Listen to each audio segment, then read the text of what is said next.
We are aware as a party that since President Trump made an announcement about South Africa, about the land in South Africa, and look, we do have our opinions, but this is a matter which is now topical between two nations, South Africa and Zimbabwe.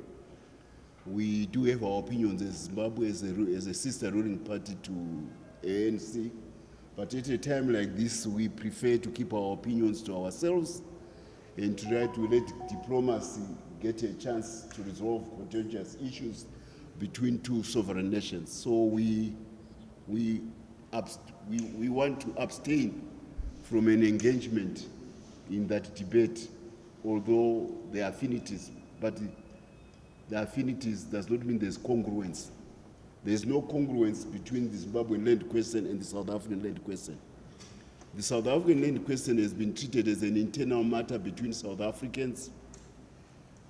We have a different land problem. Ours was a colonial imperial land problem. There is a colonizing power which gave a charter to a private company called BSA Company to come to Zimbabwe and start possessing land. The charter was signed by the Queen of England, Queen Victoria, and it was given to Cecil John Rhodes. And an army was sent here to occupy Mashonaland and Matabeleland, away from Lobengula, our chief, away from Ashayamombe, away from all the other chiefs who would later carry out the resistance against Cecil John Rhodes' marauding pioneer column.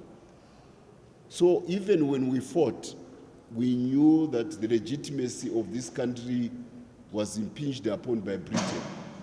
And towards the end of that, when we achieved an armistice, we had to go to London at the Lancaster House Conference to sign an armistice with the imperial power. And they had to restore their governor to come and shepherd the transition process in Zimbabwe, Lord Soames. So the land question in Zimbabwe has got a colonial imperial nature which resides in London.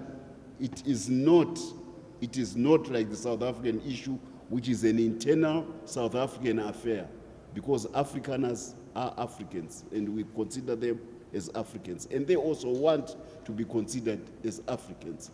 So this is the nuance which is different from the land question in South Africa.